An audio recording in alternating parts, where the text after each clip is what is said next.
Hai, Assalamualaikum dan salam sejahtera. Bertemu lagi bersama saya Cikgu Ainul. Okey, untuk hari ini saya rasa belum terlambat lagi untuk saya membuat perkongsian berkenaan dengan pencalonan Cikgu Juara Digital. Di mana hari ini saya akan berkongsi sedikit tips, tips untuk cikgu memohon sebagai Cikgu Juara Digital, bagaimana caranya dan apa kriteria apa yang perlu cikgu buat sebelum cikgu memohon Cikgu Juara Digital dan semasa cikgu mengisi borang untuk permohonan Cikgu Juara Digital. So, bersama saya selepas ini.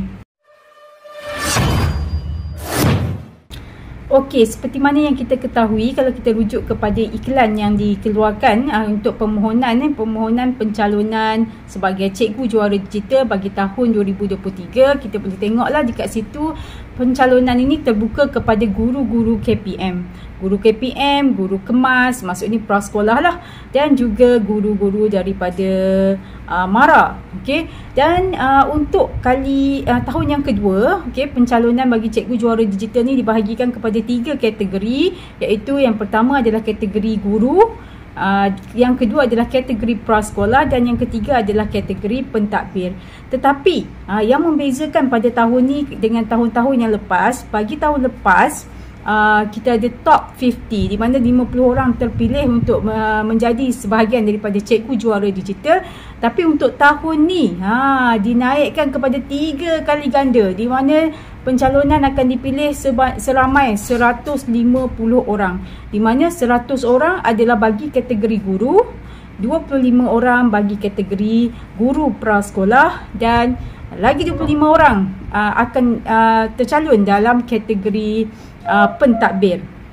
Okey, jadi itu dia, dan kita boleh lihatlah kalau dalam iklan ni dia letakkan kriteria, kriteria yang ditetapkan. Even dalam borang pencalonan kita pun dia dah ada tetapkan kriteria.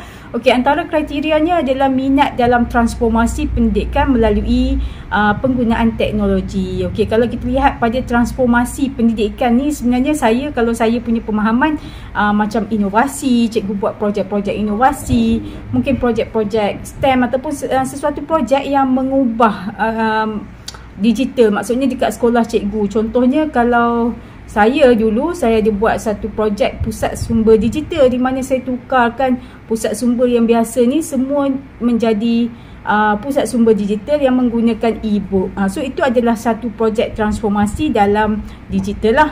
Macam saya fokus kepada murid berkeperluan pendidikan khas. Dan yang kedua adalah pengintegrasian teknologi dalam pengajaran secara konsisten. Ini adalah yang paling penting sebenarnya. Sebenarnya yang paling penting adalah mereka MDEC ni dia nak lihat bagaimana cikgu mengintegrasikan teknologi, bahan-bahan digital yang cikgu gunakan semasa pengajaran dan pembelajaran cikgu. Sebab itulah kita namakan Cikgu Juara Digital, di mana kita kena gunakan, integrasikan teknologi ni, bahan-bahan digital ni secara konsisten. Jadi sebaik-baiknya untuk yang ini kita boleh letakkanlah semua lampiran bagi gambar-gambar, pengintegrasian teknologi. Mungkin cikgu ada kongsikan aktiviti-aktiviti murid menggunakan bahan-bahan teknologi, aplikasi-aplikasi semasa dalam pengajaran dan pembelajaran. Yang itu antara yang utama, pengintegrasian teknologi dalam pengajaran dan pembelajaran. Seterusnya adalah perlu konsisten. Konsisten terlibat dalam aktiviti peningkatan kemahiran, berkongsi amalan terbaik dalam teknologi pendidikan. Untuk yang ini biasanya kita akan menggunakan platform media sosial. Jadi cikgu perlu aktif platform media sosial, yang mana kita boleh gunakan Facebook, TikTok, kita boleh gunakan banyak lagi lah sebenarnya, blog, yang mana cikgu kongsikan amalan terbaik cikgu, terutama dalam pendigitalan ataupun dalam cikgu mengintegrasikan teknologi dalam pendidikan. Cikgu boleh kongsikan di platform media sosial. Dan untuk konsisten dalam aktiviti peningkatan kemahiran, maksudnya cikgu banyak terlibat dalam mungkin webinar-webinar ke program-program yang meningkatkan kemahiran cikgu, terutama dari segi peningkatan kemahiran penggunaan bahan digital lah.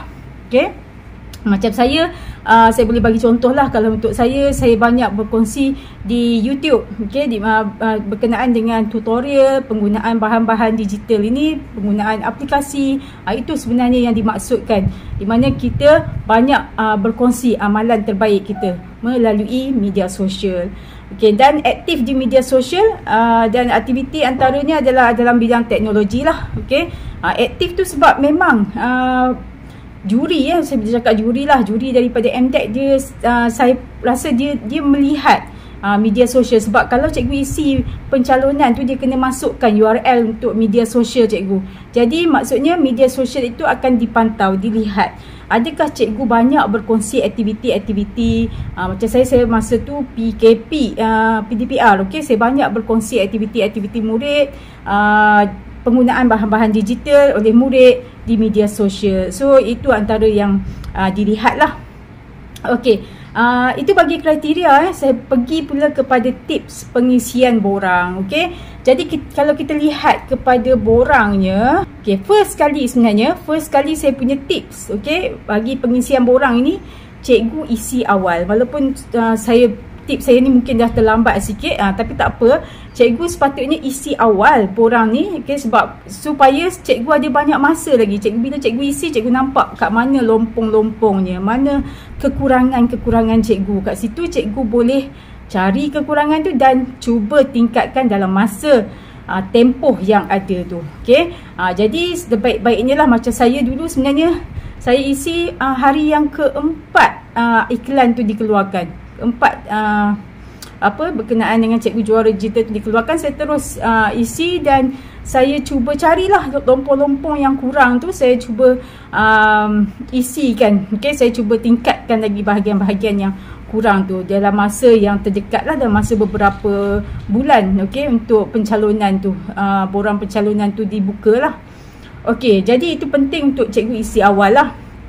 Yang kedua, dari segi sesi perkongsian, okay, di mana macam saya cakap tadi, dia nak ada perkongsian, okay, perkongsian dari segi maksudnya kemahiran digital cikgu. Jadi kita senaraikan semua sesi perkongsian yang pernah dibuat, okay, dari peringkat sekolah hingga antarabangsa. Sebab kita kena senaraikan kat situ kan, apa dia sesi perkongsian yang kita dah pernah buat, okay, terutama dalam pendidikan digital lah, okay. Dan kalau boleh lampirkan, cikgu buat satu lagi, mungkin Google Drive ke, cikgu letakkan folder dalam tu, cikgu masukkan lah cikgu punya bukti-bukti, okay, evidence dalam bentuk gambar, sijil, cikgu letakkan dalam tu, okay, dan cikgu masukkan dalam URL itu cikgu masukkan semasa cikgu senaraikan, okay, semasa cikgu senaraikan sesi perkongsian tu. Contohnya macam saya dulu, saya ada webinar, banyak webinar sebab masa PDPR kan, so webinar antarabangsa ke, okay, kita just masukkan tajuk webinar tu dan kita tuliskanlah URL dia kat mana yang bukti tu ada, okay, evidence tu ada. Alright, kemudian projek, okay, senaraikan projek. Kalau kita tengok pada dia punya borang ni, okay, dia ada satu projek di mana kita kena senaraikan projek-projek yang kita buat dekat sekolah.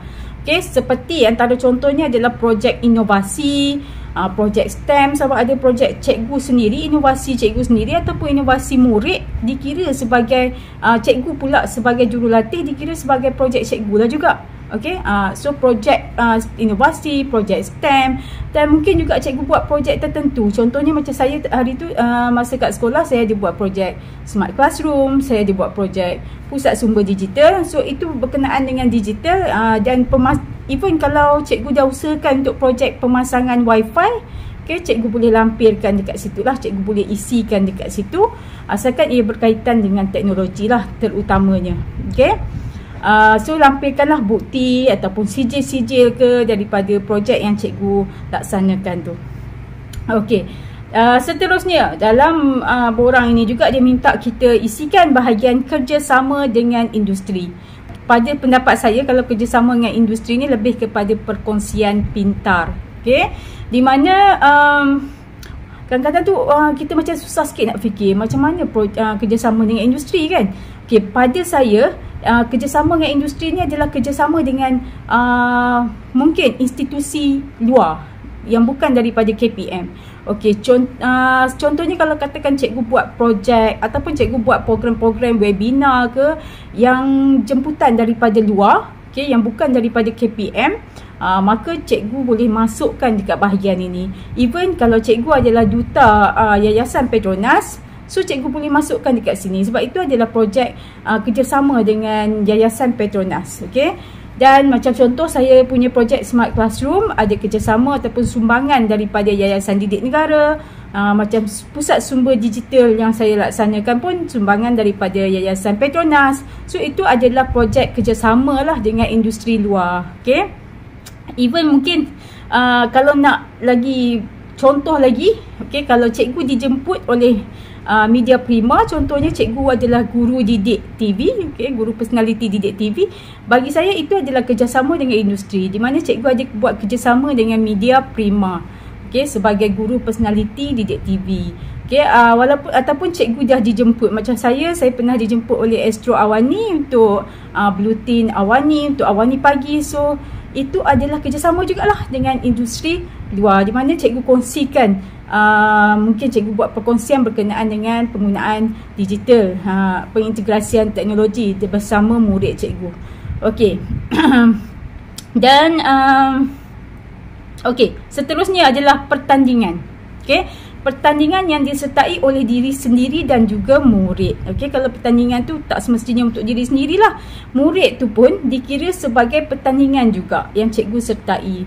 Asalkan dia adalah pertandingan dalam digital lah, okey, ataupun STEM, inovasi. Okey, walaupun itu adalah pertandingan yang disertai oleh murid, tetapi kalau cikgu adalah jurulatih, cikgu boleh masukkan dekat sini.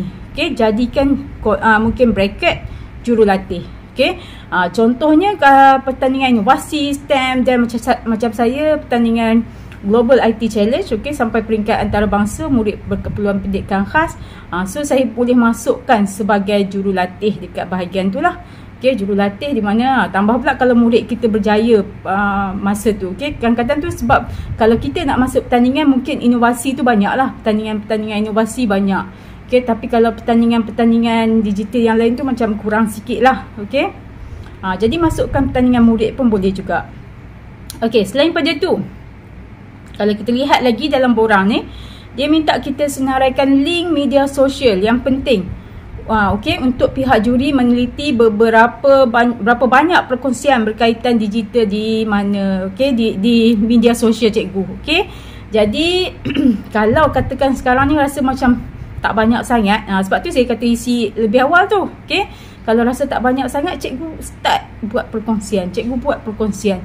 Kalau boleh biarlah konsisten. Okey, kalau daripada dulu dah buat perkongsian, alhamdulillah lah. Mungkin cikgu tak kongsi dekat media sosial cikgu sendiri. Contohnya dekat Facebook cikgu sendiri, cikgu ada Facebook page yang khas, okey, ataupun cikgu kongsikan di teacher YouTubers, di teacher collection. Okey, dia banyak kan. Okey, jadi cikgu boleh ambil daripada situ. Okey, cikgu boleh buat lampiran siap.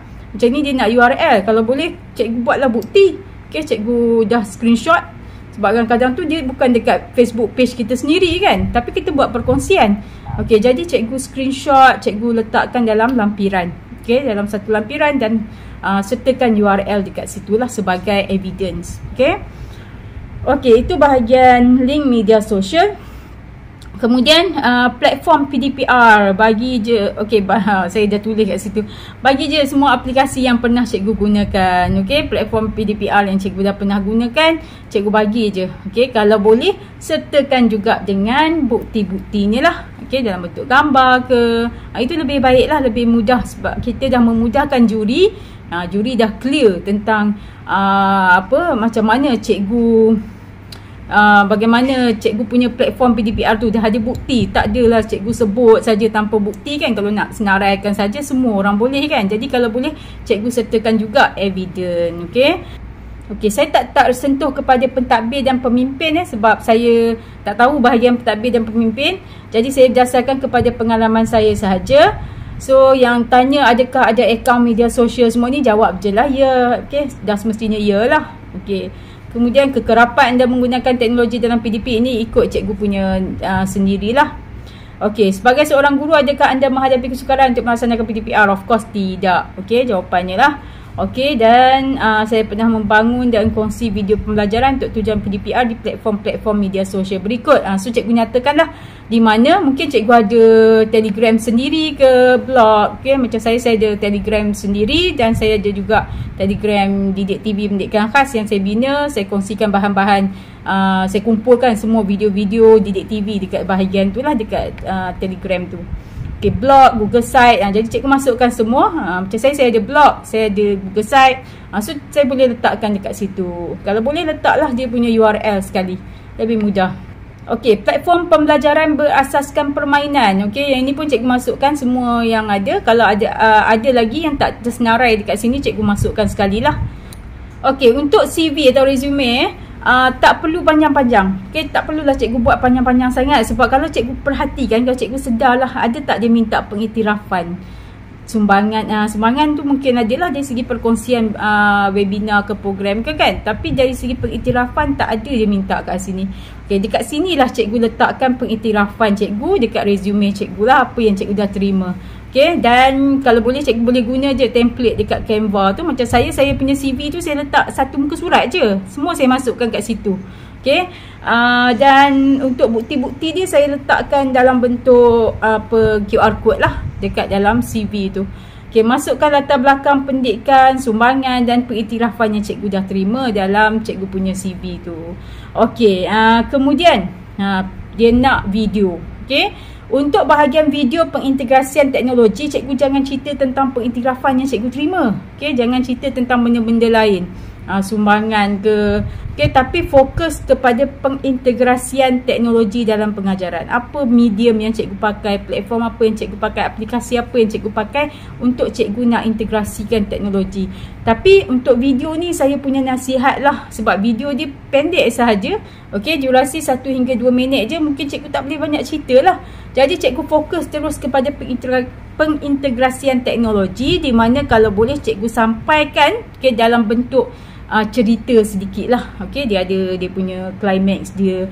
Mungkin cikgu mulakan dengan penyataan masalah dulu. Masalah apa murid-murid cikgu ni? Macam saya murid pendidikan khas. Apa masalah dia? Masalah dia mungkin dari segi penggunaan aplikasi ni dia kurang. So itu adalah penyataan masalah. Jadi bagaimana cikgu nak mengubahnya, transformasinya dengan mengintegrasikan teknologi. Maksudnya membentuk kemenjadian murid menggunakan pengintegrasian teknologi. Jadi cikgu ceritakan sikit kat sini, dan apakah kemenjadian murid cikgu, hasil dia. Kalau boleh letakkanlah data ke apa ke, hasil daripada pengintegrasian teknologi tu.